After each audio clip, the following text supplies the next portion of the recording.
J'ai discuté avec un frère africain en fait qui est marié à une Vietnamienne.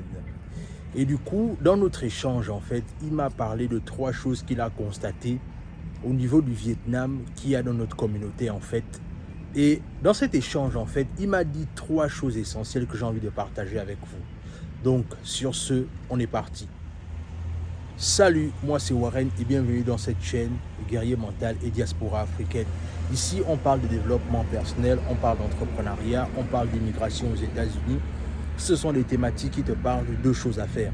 La première, tu t'abonnes à la chaîne et tu cliques sur la cloche de notification. La deuxième, tu nous suis à travers nos réseaux sociaux, notamment Facebook et Instagram. Alors, comme je disais, j'ai eu un échange avec un frère africain qui est marié à une Vietnamienne en fait. Et dans notre échange, en fait, le frère africain m'expliquait un peu les trois choses qu'il a constatées avec la femme vietnamienne, du moins avec la culture vietnamienne en comparaison avec la culture africaine.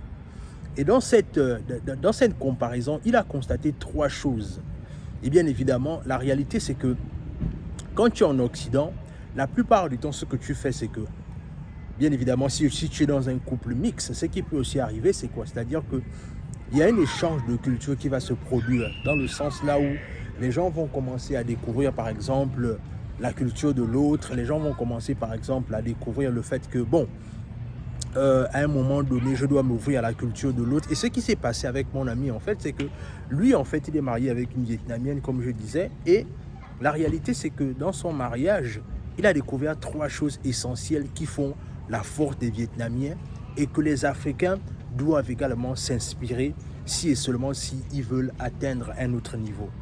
La première chose qu'il a dit en fait, c'est que les Vietnamiens, au Vietnam, parce qu'il est parti au Vietnam bien évidemment, il me disait en fait que la réalité c'est qu'au Vietnam, c'est pratiquement comme en Afrique, c'est-à-dire la réalité c'est que ce sont des États dictatoriaux, c'est-à-dire qu'il y a la dictature là-bas, il y a la, voilà, c'est-à-dire que il y a la dictature comme en Afrique, mais la réalité, c'est que la différence entre le Vietnam et les pays africains, c'est que la population, en fait, se fout complètement du président. C'est-à-dire que il me disait même qu'en fait, il y a même certaines personnes qui ne connaissent même pas là où le président habite. C'est-à-dire que les gens ne gèrent même pas ce que le président fait, en fait. C'est-à-dire que eux sont focalisés sur eux, ils sont focalisés sur leur réalité.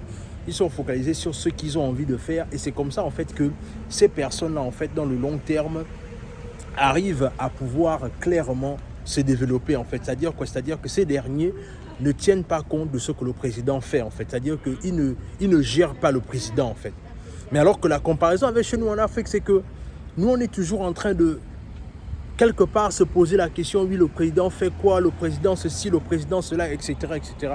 Alors que les Vietnamiens, eux, c'est pas leur taf, en fait. C'est-à-dire que le président fasse son job ou qu'il ne fasse pas son job, eux, ils sont focalisés sur eux.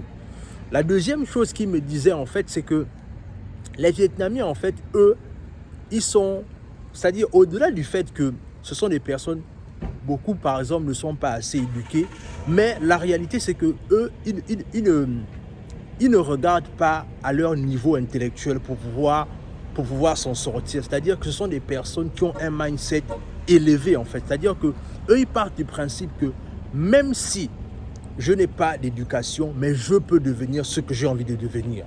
C'est-à-dire, je ne confie pas mon sort à l'État. Je ne confie pas mon sort au gouvernement. Je ne regarde pas le fait que le gouvernement doit m'aider, le gouvernement doit m'assister. En fait, il disait ça. En fait, il me disait que les Vietnamiens, eux, ils ne regardent pas ça, en fait. Ils ne regardent pas ce côté-là où je dois regarder, mais l'État doit faire quelque chose pour moi. Eux, ils ne regardent pas ça, en fait. Eux, ils ne sont pas inspirés par ça. Eux, ils sont inspirés par le fait que à un moment donné, ils doivent clairement se focaliser sur eux, ils doivent se focaliser sur leur devenir et ils ont développé un mindset à toute épreuve en fait. C'est-à-dire en développant ce mindset à toute épreuve, ça fait en sorte qu'à un moment donné, ce sont des personnes qui sont prêtes à tout pour réussir en fait. C'est-à-dire que leur mindset est déjà préparé pour la réussite. Donc du coup, ils ne vont pas en fait avoir peur de s'engager dans certaines activités parce qu'ils savent déjà que leur mindset est préparé pour ça. Et la troisième chose qu'il m'a dit en fait, c'est que les Vietnamiens en fait, eux, ils sont focalisés sur le fait que ils sont prêts à tout pour réussir. C'est-à-dire quoi? C'est-à-dire c'est pratiquement la même chose. Mais il disait en fait que si un Vietnamien doit laver le sol, il va laver le sol parce qu'il veut s'en sortir. Si un Vietnamien doit préparer, il est prêt à préparer pour pouvoir vendre la nourriture, pour s'en sortir.